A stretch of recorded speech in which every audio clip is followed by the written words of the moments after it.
Hello students, good morning all of you. કેમ છો બધા? મજામાં? સારું, ચલો આગળ વધીએ. આપણે લોકો શું ભણી રહ્યા હતા? વર્ગીકરણના જે એડ્સ હતા, એટલે ટેક્ઝોનોમિકલ એડ્સની ચર્ચા કરી રહ્યા હતા. ખાસ કરીને કે કયા કયા પ્રકારના સાધનો હોય, બરાબર, અને શું કામ હોય, એની જરૂર પડે છે ભાઈ, તો શું કામ પડે છે એની જરૂર, બરાબર, એની ચર્ચા કરી રહ્યા હતા.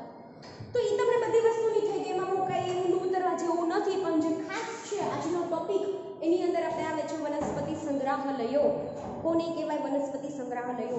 શરૂઆત કરીએ. બહુ ઈઝી વસ્તુ છે, થોડું ધ્યાન રાખશો તો સરસ રીતે સમજી જશો.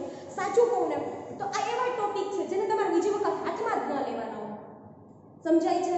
પ્રાણી સંગ્રહાલય, વનસ્પતિ સંગ્રહાલય, મ્યુઝિયમ, વનસ્પતિ ઉદ્યોગ, પ્રાણી ઉદ્યોગ, આ કોઈ ટોપિક છે ભાઈ 11-12 સાયન્સ માટે આમ ચૂટકી ભરનું કામ છે, બરાબર છે.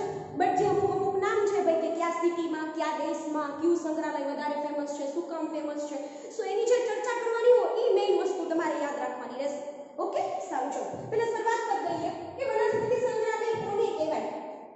ઓકે, એક વસ્તુ યાદ આવી મને કે આપણે વાત થઈ હતી, આપણે હંમેશા વૈજ્ઞાનિક નામથી જ શરૂઆત કરશું, બરાબર, કે વનસ્પતિ સંગ્રહાલય કરશું, બટ આપણે કાલે માનવની વાત તો કરી ગયા હતા, એનું વૈજ્ઞાનિક નામ, પ્રજાતિ, કુળ, ગોત્ર, બધી વસ્તુની ચર્ચા કરી ગયા હતા, બરાબર. આજે આપણે કોની ચર્ચા કરવાના છીએ? ગૌ. આજનો આપણે એમ જ માનવાનું કે આપણો સુવિચાર છે, બરાબર, આપણે થોટ ઓફ ધ ડે. તો આપણો જે થોટ ઓફ ધ ડે કયો છે? ગૌ. તો એની અંદર એનું વૈજ્ઞાનિક નામ થોડું આ સાઈડથી લખું એટલે પાછળ ખીચડી ન થાય. ચલો, વૈજ્ઞાનિક નામ,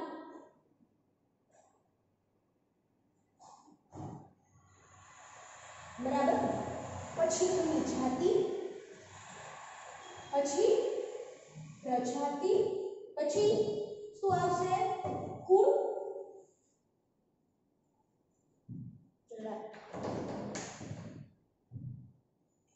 ચલો, કુળ, પછી કુળ પછી શું આવશે? ગોત્ર. ગોત્ર પછી વર્ગ,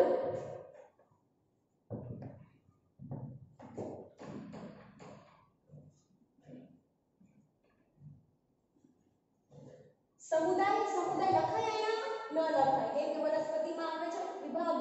અને ફાઇનલી સૃષ્ટિ. ચલો, આમાંથી તમને ઘણું બધું આવડતું પણ હશે. ચલો, વૈજ્ઞાનિક નામ છે એનું ટ્રિટિકમ એસ્ટિવમ.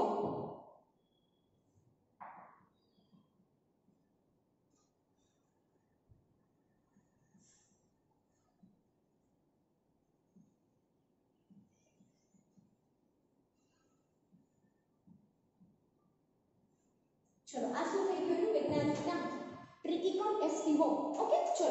સેકન્ડ છે કે એની જાતિ કઈ હોય? તો તમને બધાને ખબર જ છે, સેકન્ડ હશે એની શું હશે? જાતિ. તો ટ્રિટિકમ એસ્ટિવમ માં એસ્ટિવમ એની શું છે? જાતિ.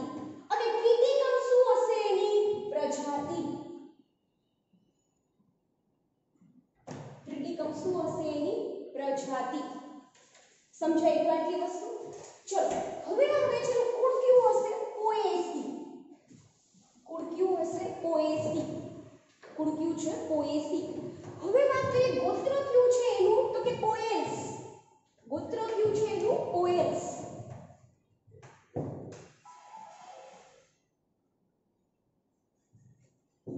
વર્ગ કયો છે? બરાબર, તો કે એકદળી.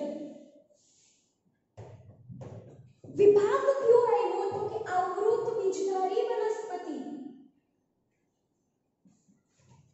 અને સૃષ્ટિ કઈ હશે ભાઈ? તો કે વનસ્પતિ સૃષ્ટિ.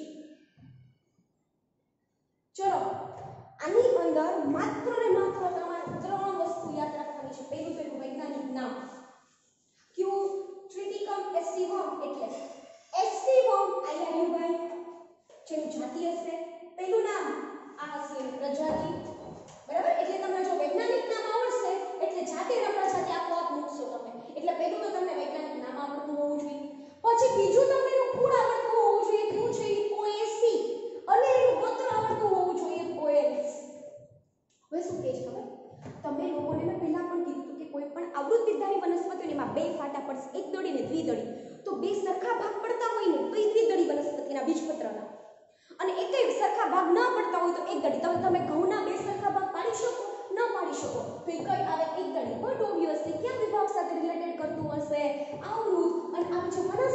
છે બરાબર એ કઈ સૃષ્ટિમાં આવતી હશે કયા કિંગડમમાં આવતી હશે તો કે વનસ્પતિ સૃષ્ટિમાં સાથે સામે હોત તો જેટલા હોત ને એટલાને પહેલા માનવનું પૂછો ભાઈ તું કુડ બોલ ભાઈ તું આ બોલ બટ તમારે એવું જ માનવાનું કે મેડમે પૂછ્યું છે ઘરે મિરરની સામે એક વખત પ્રેક્ટિસ કરી લેવાની ચલો આ શું થાય અને જરૂર નથી મિરરની સામે એમને પણ બોલી શકો ક્યાં ભૂલ પડી જેમાં ભૂલ પડે ને કઈ વાંધો નહીં એક વખત બસ કે જેમાં તમારે CW લખતા open it just check it and પછી પાછી ક્લોઝ કરીને પાછું રિપીટેડલી વાંચી નાખવાનું સો આ આપણો જે થોટ ઓફ ધ ડે હતો આપણા આજના દિવસનો મેં તમને કીધું હતું માનવનું થઈ ગયું એક મેં પ્રાણીઓનું લીધું અને એક મેં વનસ્પતિનું લીધું છે એટલે તમને બે સિક્વન્સમાં હાઈલા કરે આપણે ઓકે ચલો વૈજ્ઞાનિકના નામ અવરું આ જાતિ પ્રજાતિ આ ગોત્ર એનું આ છે ઘણા સૂતા હોય તો સિક્વન્સ એ ના ખબર હોય આનું આમાં મૂકી દેશે એટલે આપણે એવું નહીં કરીએ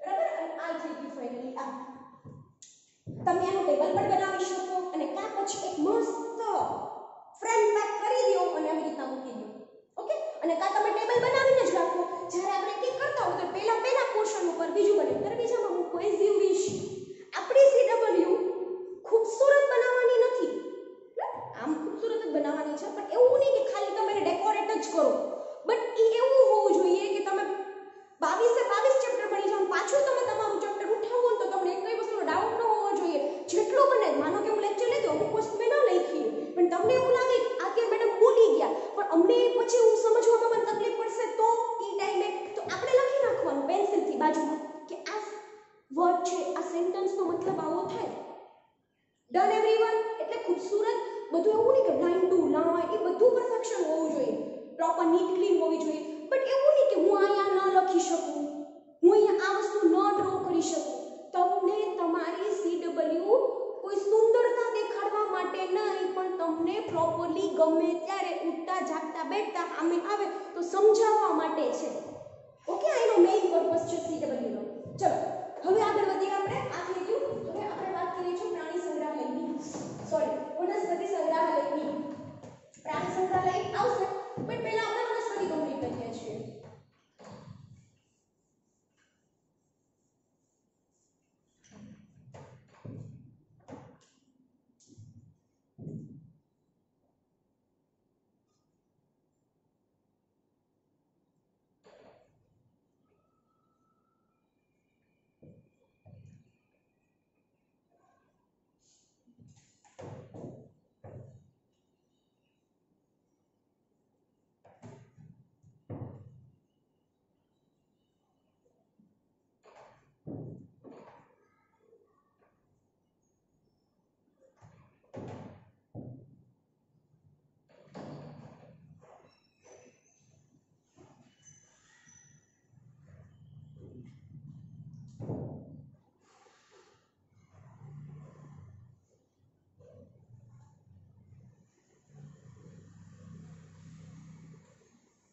ચલો ડેફિનેશન થી શરૂઆત કરીએ સ્ટુડન્ટ્સ શું કહે છે કોને કહેવાય વનસ્પતિ સંગ્રહાલય બરાબર તમે એને હર્બેરિયમ કહી શકો છો બરાબર ઘણી વખત તમને વનસ્પતિ સંગ્રહાલય ન પૂછાય છોકરાઓ તો શું પૂછે છે કે હર્બેરિયમ સો ડોન્ટ વરી મેં અહીંયા નામ આપી દીધું છે તમને શું કહે છે કોને કહેવાય હર્બેરિયમ કે વનસ્પતિ સંગ્રહાલય તો કે વિવિધ સ્થળોએથી એટલે કે જગ્યા અલગ અલગ જગ્યાએથી એકત્ર કરેલી એટલે કે લાવેલા વિવિધ પ્રકારની વનસ્પતિઓ એટલે કે અલગ અલગ સ્થળોએથી અલગ અલગ પ્રકારની વનસ્પતિઓ જેમ કે હું તમને આપણે કોઈ ફૂડની વાત કરીએ તો કે ભાવનગરમાં આ ફેમસ છે રાજકોટમાં આ ફેમસ છે આ ફલાણી જગ્યાએથી આ ફેમસ છે આ જગ્યાએથી આ ફેમસ છે અને બધી વસ્તુ જે ફેમસ છે એક જ જગ્યાએ લાવીએ તો સમજાય છે આ ભાઈના પેંડા બહુ વખણાય છે પણ મળતા હોય રાજકોટમાં સમજાય છે એટલે અલગ અલગ જગ્યાએથી એકત્ર કરેલી વનસ્પતિઓને એક જગ્યાએ સંગ્રહ કરવામાં આવે તો આવું જે સંગ્રહ સ્થાન છે એને કહેવામાં આવે છે વનસ્પતિ સંગ્રહાલય ડન એવરીવન ચલો નેક્સ્ટ પોઈન્ટ તરફ જઈએ વનસ્પતિ સંગ્રહાલયોમાં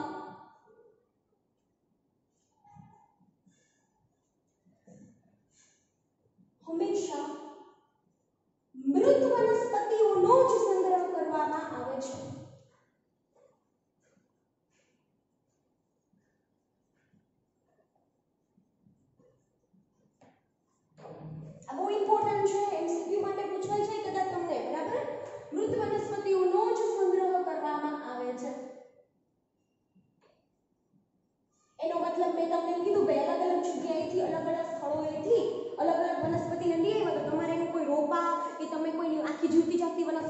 બીજ લઈ અને પછી તમે બીજી જગ્યાએ ઉગાડો, ના ના, ઈ કોઈ વનસ્પતિની કોઈ શાખા કે કોઈ આખો ભાગ, બરાબર, એ ભાગને તમે લઈ આવો. આઈ મીન મૃત વનસ્પતિ.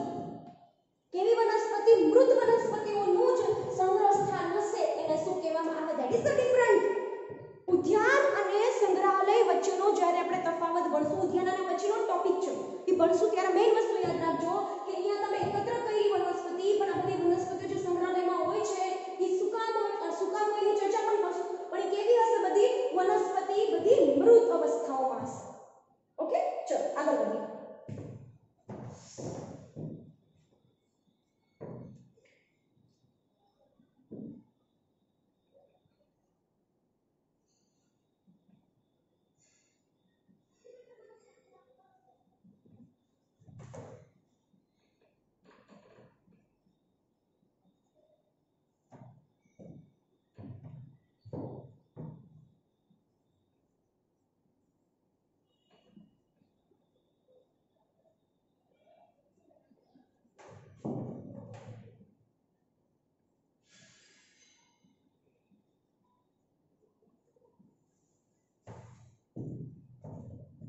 જો મેં તમને ઓલરેડી આ વાત કરી દીધી છે કે શું કરવામાં આવે છે કે વનસ્પતિને ભાઈ આખી નથી ઉઠાવી લઈ આવવાની કે આ જગ્યાએ ભાઈ વડ થાય છે તો તમને ખબર છે વડ કેવું મોટું જાયજેન્ટિક વનસ્પતિ છે, તો એને કઈ જળમૂળમાંથી ઉખાડીને બીજા જગ્યાએ નથી ટ્રાવેલ કરાવવાનું, બરાબર. આવું આ એક ફની વસ્તુ છે, પણ તમને સમજાવવું જરૂરી છે. શું કે છે એનો કોઈ ભાગ કે કોઈની શાખા, બરાબર, એના ભાગને તમારે શું બનાવવાનું છે? એની હર્બેરિયમ સીટ તૈયાર કરવાની છે. હર્બેરિયમની અંદર શું આવેલું હોય? હર્બેરિયમ સીટ તૈયાર કરવાની છે અને એનો શું કરવાનો છે? સંગ્રહ કરવાનો હોય છે. તો પ્રશ્ન અહીં ઊભો રહેશે, મેડમ હર્બેરિયમ સીટ એટલે શું અને હર્બેરિયમ સીટ કેવી રીતના બનાવાય? તો પહેલા વાત કરીએ હર્બેરિયમ સીટ એટલે શું. તો કે હર્બેરિયમની અંદર જે પણ અલગ અલગ પ્રકારની વનસ્પતિઓ હોય, બરાબર, એનો સંગ્રહ, મેં તમને એમ કીધું કે કઈ શાખા કે ભાગ લઈ આવો, તો એમને કોઈ આમ જગ્યાએ મૂકી નથી દેવાની, એમને કોઈ જગ્યાએ એની એક સીટ ઉપર, ચોક્કસ સીટ ઉપર શું કરવાનું છે? એને તમારે સ્ટીક કરવાની છે, બરાબર. અને પછી જે સીટ બનાવી તમે જે, બરાબર, એ સીટને પ્રોપર સ્થાન ઉપર અરેન્જમેન્ટ કરવાનું કે ગોઠવણી કરવાનું છે. તો હર્બેરિયમ સીટ ઈ સંગ્રહ સ્થાનમાં જે સંગ્રહાલય છે એની અંદર હર્બેરિયમ સીટ જ હશે. પણ હર્બેરિયમ સીટ બનાવવી કેવી રીતના, બરાબર, તો એની ચર્ચા હવે આપણે કરવા જઈ રહ્યા છીએ. સૌથી ઇમ્પોર્ટન્ટ વસ્તુ છે હર્બેરિયમ સીટ, બરાબર. તો જો તમારે હર્બેરિયમ સીટ બનાવવી હોય સ્ટુડન્ટ, તો સૌથી પહેલા તમારે શું કરવું પડે? દાબન, એટલે કે પ્રેસિંગ. હું તમને પહેલા સ્ટેપ કહી દઉં છું પહેલા, પછી તમને આખી પ્રોસેસ સમજાવું છું. ફર્સ્ટ સ્ટેપ કયો આવશે? દાબન, એટલે કે પ્રેસિંગ કરવું પડશે. બીજું આવશે શુષ્કન. બીજું કયું આવશે? શુષ્કન, બરાબર. શુષ્કન એટલે શું થાય? ડ્રાઇંગ. શું થાય? ડ્રાઇંગ. ત્રીજું છે આરોપણ, એટલે તમને મેં કીધું કે કોઈ જગ્યાએ પ્રોપર જગ્યાએ સ્ટીક કરો છો એટલે માઉન્ટિંગ કરવું થાય. આ થઈ ગયું માઉન્ટિંગ. ચોથી વસ્તુ હતી નિર્દેશન. જ્યારે તમે કોઈ પણ જગ્યાએ કોઈ શાખા કે ભાગને સ્ટીક કરી દો છો સીટ ઉપર, તો નિર્દેશન કરવાનું હોય, એટલે કે લેબલિંગ. પાંચમો સ્ટેપ હશે ઈ વિષાકતન. શું છે? વિષાકતન, બરાબર. અલ્ટિમેટલી એને ડિટોક્સિફાઇંગ કહી શકે, ટોક્સિસિટી. અને સિક્સમું છે ચોક્કસ જગ્યાએ ગોઠવણી. જગ્યા કરતા પણ આપણે લખી ચોક્કસ ક્રમમાં ગોઠવવું, કેમ કે જગ્યા તો ભાઈ ચોક્કસ જ છે, બરાબર. સંગ્રહાલયમાં ચોક્કસ જગ્યાએ ચોક્કસ ક્રમમાં તેની ગોઠવણી, એટલે કે તમે અરેન્જમેન્ટ કહી શકો, બરાબર છે. ધેટ ઇઝ ધ સ્ટેપ કે જો તમારે કોઈ હર્બેરિયમ સીટ બનાવવી હોય તો તમારે પહેલા ફર્સ્ટ ઓફ ઓલ દાબન કરવું પડે, સેકન્ડ સ્ટેપ છે શુષ્કન કરવું પડે, ત્રીજું સ્ટેપ છે તમારે આરોપણ કરવું જોઈએ, નિર્દેશન એટલે કે લેબલિંગ કરવું જોઈએ, વિષાકતન કરવું જોઈએ, અને પછી જો વિષાકતન થઈ જાય એટલે પછી તમારે ચોક્કસ ક્રમમાં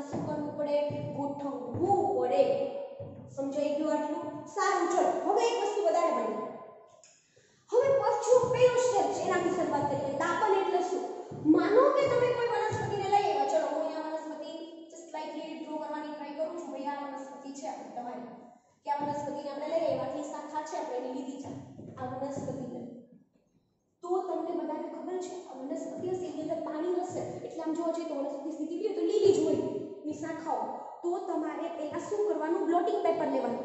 તમારે કોઈ પણ વસ્તુ આની કોઈ પણ વસ્તુને તમારે લોંગ ટર્મ સુધી સાચવવું છે તો તમે શું કરશો? ઘરે મમ્મી પિકલ્સ બનાવે છે અથાણા, તો ડાયરેક્ટ પહેલા લઈ આવે છે બધા પીસીસ લઈને સીધું બનાવશે ના. જ્યારે એ કેરી હોય કાચી કેરી લઈ આવશે, સૂકવશે, પછી ગાજરનું બનાવતો તો ગાજરના પીસીસ કરીને સૂકવશે. સમજાય છે શું કામ સૂકવે છે? કે જ્યારે કોઈ પણ પ્રકારની કોઈ લાઈવ સજીવ આવી કોઈ પણ સજીવો હશે તેની અંદર જો પાણી હશે તો એની અંદર જે ચયાપચય મેટાબોલિક રિએક્શન સતત ચાલુ રહેશે, સતત એન્ઝાઇમેટિક રિએક્શન એટલે કે ઉત્સેચકીય પ્રક્રિયાઓ સતત ચાલુ રહેશે. અને જો આપણે એને સ્ટોપ કરશું નહીં તો એ જે ઘટક, એ જે પદાર્થ, એ જે વસ્તુ છે ચોક્કસ બગડશે. પણ જો લોંગ ટર્મ સમય સુધી સાચવવું હોય, આપણા બીજને લઈ લ્યો, આપણા ઘરે બધા બીજ છે ને લીલા વટાણા હોય એને રાખજો એમને તો ડેફિનેટલી સુધી જશે, બગડી જશે. પણ એના એ વટાણામાંથી પાણી દૂર કરીને આપણા ઘરે બરણીમાં ભર્યા હોય તો નથી બગડતા. કારણ શું? કે પાણી નથી ને એની અંદર, બરાબર છે. તો બીજી વસ્તુ તમે શું કરો છો? પહેલી વસ્તુ દાબન કરો છો. એટલે પહેલા તો તમારે શું કરવાનું છે? માનો કે કોઈ આ પ્રકારની શીટ લીધી, બરાબર, બે સ્ટેપ ભારે સમજાવ્યું કેમ કે is related with the to each other, દાબન અને શુષ્ક. તો તમે શું કરો છો? પહેલા અહીંયા વનસ્પતિને લાવી રાખો છો. અલ્ટિમેટલી આ પહેલા સિમ્પલ સીટ હશે, આપો તો બ્લોટિંગ પેપર ખબર પડે ને પાણીને શોષી શકે. થોડાક દિવસ રાખો, એક દિવસ રાખો, થોડુંક શોષાઈ જાય, બીજે દિવસે બને તો સીટ ચેન્જ કરી નાખો. એની કેપેસિટી હોય ને શોષિત કરવાની, સીટ ચેન્જ કરી નાખો, પાછી ઉપર રાખી દો. એક સમય સુધી દાબન પણ થઈ ગયું અને શુષ્કન પણ થઈ ગયું. દાબન એટલે ખબર પડે ને તમારે, ત્યાં શું કરવું? પ્રેસ કરવાનું, પ્રેસ કરી દેવાનું, સતત એની ઉપર થોડોક ભાર મૂકવાનો. બ્લોટિંગ પેપર ઉપર જે તમે વનસ્પતિ મૂકી એની ઉપર, અને જેવું એ ડ્રાય થઈ જશે એટલે અલ્ટિમેટલી કઈ તમારો સ્ટેપ પૂરો થઈ ગયો, શુષ્કન. હવે તમે બ્લોટિંગ પેપરની જે મેં તમને ચર્ચા કરી એ થોડી કાઢી નાખો, બરાબર. હવે તમારી જે વનસ્પતિ ડ્રાય થઈ ગઈ એના માટે તમે ત્રીજું સ્ટેપ કરો છો, ઈ છે આરોપણ. આરોપણ અલ્ટિમેટલી શું કરો? કોઈ પણ વસ્તુ તમે એને પ્રસ્થાપિત કરવાની કોઈ પણ જગ્યાએ કે ત્યાં ટ્રાન્સફર કરવાની. અત્યાર સુધી મેં પહેલા ડ્રો કરી લીધી કે મેં સિમ્પલ કોઈ બ્લોટિંગ પેપર હોઈ શકે છે. હું જે વાત કરું છું એ હર્બેરિયમ શીટ બનાવવા માટેનું સ્પેસિફિક એક શું હશે? શીટ હશે, હર્બેરિયમ શીટ જ નામ આપી શકીએ આપણે. એની ઉપર તમે આ વનસ્પતિને શું કરો છો? આરોપિત કરો છો. જેમ કે છે ને માઉન્ટેન કરવું ને એ વર્ડ સેમ તમારે આવશે. જ્યારે તમે માઇક્રોસ્કોપની અંદર કોઈ વનસ્પતિના પેશીને, પ્રાણી પેશીની કોઈ સ્લાઇડ પ્રિપેર કરતા હોય ને તો એને પણ માઉન્ટેન કર્યું કહેવાય. સો આ માઉન્ટેન વર્ડ, બાયોલોજિકલ વર્ડ તમને બધા આવડતા હોવા જોઈએ. મારી સાથે તમે જો ભણશો તો આપણને બાયોલોજિકલ વર્ડ આવડતા હોવા જોઈએ. અહીંયા માઉન્ટેન આવ્યું તો તમને ખાલી અહીંયા જ નહીં, માઉન્ટેન એટલે શું થાય તમને બધાને ખબર હોવી જોઈએ. ક્લિયર થઈ ગયું? શું કહે છે? તો હવે આપણે હર્બેરિયમ શીટ લીધી, દાબન થઈ ગયું, તમે જે વનસ્પતિ લઈ આવી એકદમ ડ્રાય પણ થઈ ગઈ. હવે જે આપણે આરોપિત કરીએ છીએ પણ અમુક રૂલ્સ એન્ડ રેગ્યુલેશન છે, યુનિવર્સલ છે, સાર્વત્રિક છે, આપણા દેશને લાગુ પડતા અન્ય દેશને લાગુ પડતા હોય, બરાબર છે, એમાં કોઈ ફેરફાર કરી શકે નહીં. હર્બેરિયમ શીટ ગમે એવી ન હોવી જોઈએ, 20 સેન્ટીમીટરની પહોળાઈ હોવી જોઈએ અને 41 સેન્ટીમીટરની શું હોવી જોઈએ એની લંબાઈ. ઉપરાંતમાં થોડા આગળ વધીએ. હવે શું કહે છે કે જે તમે આ વનસ્પતિ લાવ્યા હતા, બરાબર, જેનું દાબન અને શુષ્કન થઈ ગયું, એ હંમેશા આ સાઈડ એટલે આ જમણી બાજુ હોય તો ડાબી બાજુ ઉપરની તરફ અહીંયા જ મૂકવાની રૂલ્સ છે. હું જે બોલું છું એ તમને સમજાય છે ને?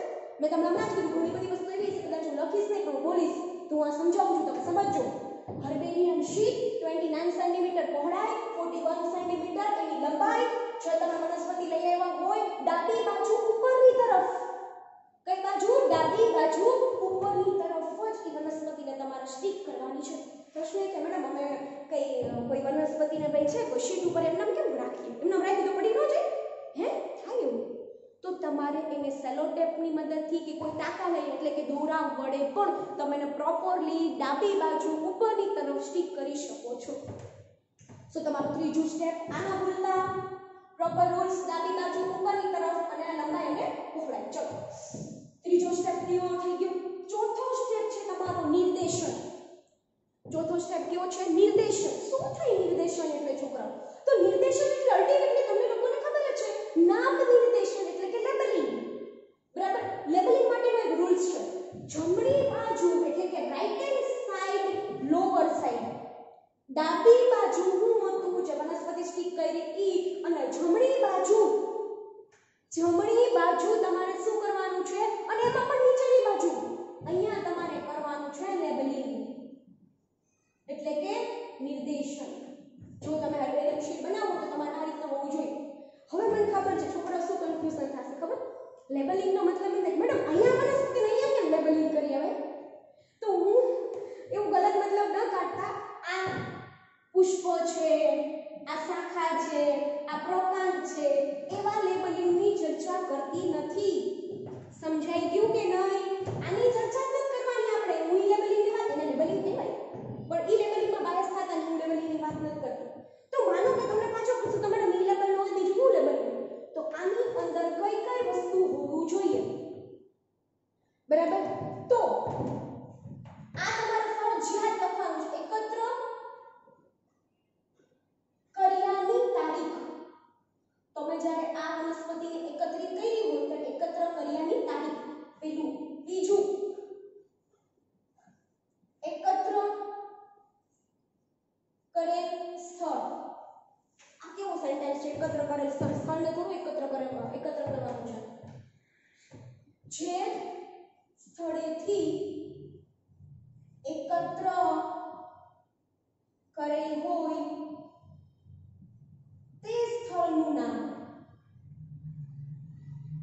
એટલે કે બીજું વસ્તુ જે જગ્યાએ પહેલા તો તેની ડેટ આવશે કે ક્યારે તમે લીધી વનસ્પતિ, ત્યાંથી ક્યારે ઉઠાંતરી કરી અને ક્યાંથી ઉઠાંતરી કરી ઈ.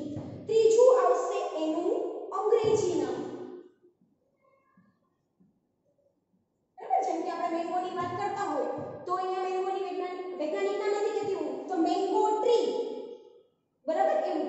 ચોથું હશે એનું વૈજ્ઞાનિક નામ પ્લસ એનું સ્થાનિક નામ. તમને બધાને વૈજ્ઞાનિક નામ ખબર છે, મેન્જીફેરા ઇન્ડિકા, તો ઈ લખો. અને સ્થાનિક નામ આમ જોવા જઈએ તો આપણે ગુજરાતની ચર્ચા કરતા હોય તો કોણ આવે? મેન્જીફેરા ઇન્ડિકાને આપણે આખું કહેતા હોય. ચલો, બરાબર? પછી વાત કરીએ એનું કુળ. બરાબર? કે કયા કુળ સાથે ઈ રિલેટેડ કરે છે ઈ. છઠ્ઠી વસ્તુ આવશે કુળ થઈ ગયું, વૈજ્ઞાનિક નામ, સ્થાનિક નામ, અંગ્રેજી નામ, સ્થળ, ડેટ થઈ ગઈ અને સ્થળનું નામ પણ થઈ ગયું. લાસ્ટમાં રહેશે એકત્ર કરનાર વ્યક્તિનું નામ. આમાં બધાની ઇન્ટરેસ્ટ હોય. કયા વ્યક્તિએ સૌપ્રથમ એને શું કર્યું છે? એકત્ર કર્યું છે. જે પણ ફલાણી જે બી વ્યક્તિ હોય એનું નામ. ક્લિયર થઈ ગયું છોકરા? ચલો, સો નાઉ તમારો અહીંયા ચોથો જે સ્ટેપ હતો એ પણ શું થઈ ગયો? ક્લિયર થઈ ગયું. નિર્દેશન. એટલે હવે તમને સમજાઈ ગયું ને નિર્દેશન એટલે છોકરાઓ કે પ્રકાંડ છે, શાખા છે, એની ચર્ચા નથી કરવાની. કયા કુળ સાથે છે, કઈ ડેટે લીધું છે, કયા સ્થળથી લીધું છે, બરાબર? એ બધી ચર્ચા મેં તમને લખ્યું, પ્રોપરલી તમારે લખી નાખવાનું છે. બરાબર? ચલો, હવેનો જે સ્ટેપ આવે છે એ છે નિર્દેશન થઈ ગયું. પછી વિશાખતન. હવે વિશાખતન એટલે શું? કે માનો કે કોઈ આવી વનસ્પતિ છે, તમને લોકોને બહુ સારી રીતે ખબર છે કે શું કરશો તમે લોકો. માનો કે ઘરની અંદર મચ્છર પહેલાના જમાનામાં વધી જતા તો પહેલા ઓલ આઉટ કે પેલી કેન્ડલ કે પછી એવું કઈ રેકેટ કે ટાઈપ બધું નહોતું તો શું કરતા? ઘરમાં લીમડો લેવાતા ને ધુમાડો કરતા. Ultimately fumigation. અલ્ટિમેટલી એને શું કહેવાય? ફ્યુમિગેશન. ધુમાડો કરતા. વિશાખતન. તો આપણી જે આ વનસ્પતિઓ છે એને જો લોંગ ટર્મ સુધી સાચવવી હોય, એક તો આપણે ડ્રાઇવિંગ કર્યું હતું તો એની ઉપર ચોક્કસ પ્રકારના રસાયણોનો છંટકાવ કરે. દાબન થઈ ગયું, શુષ્કન થઈ ગયું, આરોપિત થઈ ગઈ, ચોક્કસ પ્રકારની સલોટેપ કે ટાંકાઓ લઈને નતા બસ સ્ટીક કરી દીધી ડાબી બાજુ ઉપરની તરફ, લેબલિંગ પણ નીચે કરી નાખ્યું. પણ હવે તમારી વનસ્પતિને શું કામ? આપણો હેતુ સંગ્રહાલયનો શું છે તમને ખબર હોવી જોઈએ કે ફ્યુચરમાં માનો કે અહીંયાથી મારે કોઈ સ્ટડી કરવો છે, એ વનસ્પતિ અહીંયા નથી થતી, બરાબર? તો મારે એના અમુક ભાગો કે શું છે એની ચર્ચા મિસકેનાલિસિસ સ્ટડી કરવો હોય તો મારે શું એ જગ્યાએ જવું કાંઈ નહીં. તો હું આવી કોઈ મારે આવું કોઈ સંગ્રહાલય જો અહીંયા હોય અને એની અંદર જો વનસ્પતિ હોય તો હું એનો સ્ટડી કરી શકું. બીજા ઘણા બધા છે, આપણે એના જાશું એની અંદર સંગ્રહાલયનો ઉપયોગ શું થાય પણ આ એક હેતુ છે એનો એમ. બરાબર? તો હવે શું કહે છે? તો લોંગ સમય સુધી સાચવીને રાખવી હોય તો વિશાખતન એટલે કે એની ઉપર ચોક્કસ પ્રકારના રસાયણોનો છંટકાવ કરવામાં આવે. આવો છંટકાવ એક તો મેં તમને ફ્યુમિગેશન કીધું,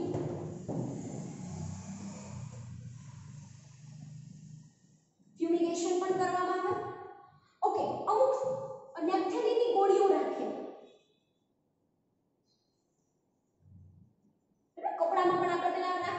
ગોળીઓ ઈ ટાઈપનું શું કહે છે નેપ્થેલિનની ગોળીઓ નેપ્થેલિન બોલ્સ રાખવામાં આવે ત્રીજી વસ્તુ પણ કરી શકીએ છીએ આમ તો જોવા જઈએ HgCl2 ના સ્પ્રે મળતા હોય મર્ક્યુરી ક્લોરાઇડ જ થાય એમ તો હા બરાબર છે મર્ક્યુરી ક્લોરાઇડ જે સ્પ્રે મળતા હોય બરાબર એના દ્વારા પણ તમે શું કરી શકો છો દિશાકતન કરી શકો છો ક્લિયર એવરીવન ચલો first year second third fourth and five હવે બધું કમ્પ્લીટ થઈ ગયું લેબલિંગ થઈ ગયું સ્ટીકિંગ થઈ ગયું પ્રોપરલી બધી વસ્તુ થઈ ગઈ છે દિશાકતન પણ થઈ ગયું છે now your herbarium sheet is that ready આપણી હર્બેરિયમ સીટ શું છે રેડી પણ શું ગમે ને મૂકી દેવાનો રેડી આ કબરમાં મૂકી દો નહીં બિલકુલ નહીં તમને આની પહેલા મેં વાત કરી હતી બેન્થામ અને હુકર રિમેમ્બર ધેટ સ્ટુડન્ટ્સ વર્ગીકરણનો ઇતિહાસ ભણ્યા હતા ત્યારે આપણે ચર્ચા કરી હતી Bentham and Hooker is one of the કહેવાય ને બોટની એટલે કે તમે જ્યારે વનસ્પતિની ચર્ચા કરો તો એની વાત તમારે કરવી જ પડે એના વગર શક્ય જ નથી બરાબર તો જ્યારે બેન્થામ અને હુકરે અમુક ક્લાસિફિકેશન માટેના રૂલ્સ એન્ડ રેગ્યુલેશન બહાર પાડ્યા છે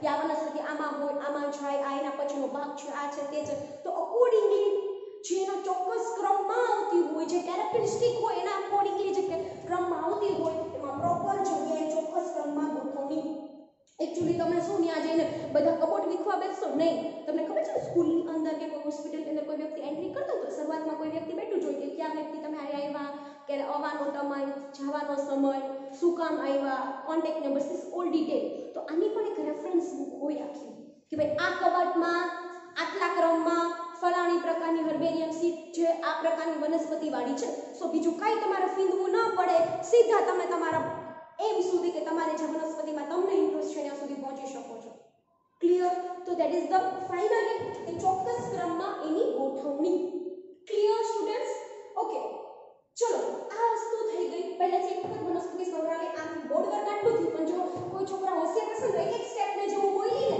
એને બાબર તો એમાં નીચે લખશે તમે કરી શકો આવું એમ કહું છું તમને સુસ્પન તો તમે બે ત્રણ પોઈન્ટ લખી શકો આરોપણ મેં તમને કીધું લખી શકો નિર્દેશન માટે દિશાકતન નિર્દેશનની વાત આવે તો તમે લખી શકો ચોક્કસ એબિલિટી શીટ બનાવી શકો તો આ બધી વસ્તુ થઈ ગઈ કે સંગ્રહાલય શું છે whatever all the things second point છે કે ભાઈ સંગ્રહાલયો ક્યાં છે આટલા બધા સંગ્રહાલયોની ચર્ચા જે આપણે કરી રહ્યા છીએ બરાબર આવા સંગ્રહાલયો ક્યાં આવેલા છે તો કે એક સૌથી મોટામાં મોટું સંગ્રહાલય છે બરાબર ઈ છે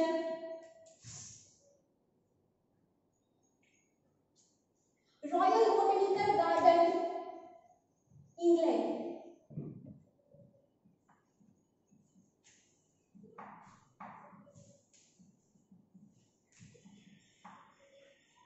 ક્યુ એટલે ઓલું ક્યુ નહીં આપણા ગુજરાતીનો મતલબ ન કરતા ક્યુ એ ક્યુ નથી કે જગ્યાનું નામ છે ક્યુ અને પણ ક્યુ ઇંગ્લેન્ડ એમ બરાબર ઇંગ્લેન્ડની અંદર આવેલું રોયલ બોટેનિકલ ગાર્ડન સૌથી મોટામાં મોટું ગાર્ડન છે એકચ્યુઅલી જેને સમજો સરખી રીતના હું જ્યારે ઉદ્યાન બનાવીશ ને ત્યારે પાછું આ નામ લઈશ એટલે એની અંદર શું ફરક છે કઈ ખાલી અત્યારે આટલું યાદ રાખો સૌથી મોટું વનસ્પતિ સંગ્રહાલય છે રોયલ બોટેનિકલ ગાર્ડન ક્યુ ઇંગ્લેન્ડની અંદર છે આપણા ભારત દેશની અંદર પણ છે બરાબર તો કે બે છે બરાબર એક તો નેશનલ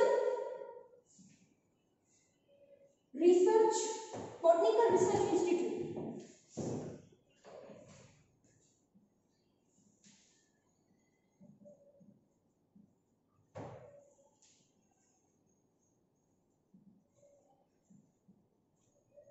સમજી જાઓ બરાબર નેશનલ બોટેનિકલ રિસર્ચ ઇન્સ્ટિટ્યૂટ આ છે ને ઈ લખનૌમાં છે બે સાથે આવશે બરાબર છે બટ હજી પણ એક વાત આવશે ત્રીજી વસ્તુની વાત કરીએ આપણે જે ઉદ્યાન ભણશું ત્યારે પણ ભણશું પણ અત્યારે રાખો ઉદ્યાન માટે આવે ત્યારે ઉદ્યાનની ચર્ચા કરશું બીજું છે ઇન્ડિયન બોટેનિકલ ગાર્ડન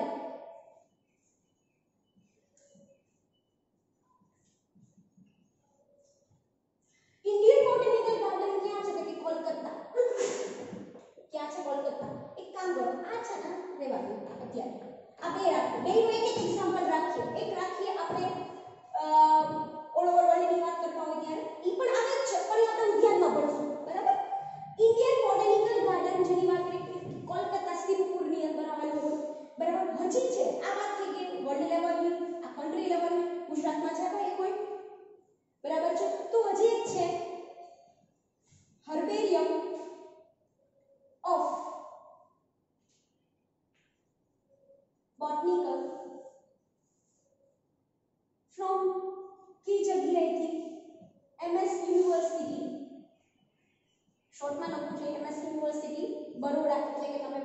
કહી શકો. આપણા ગુજરાતની વાત કરું છું હું તમને સંગ્રહાલયની.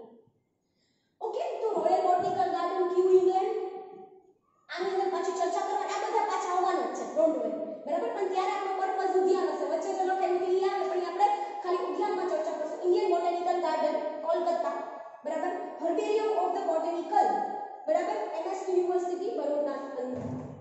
તો આ બધી થઈ ગઈ વાત કોની, વનસ્પતિ સંગ્રહાલયની.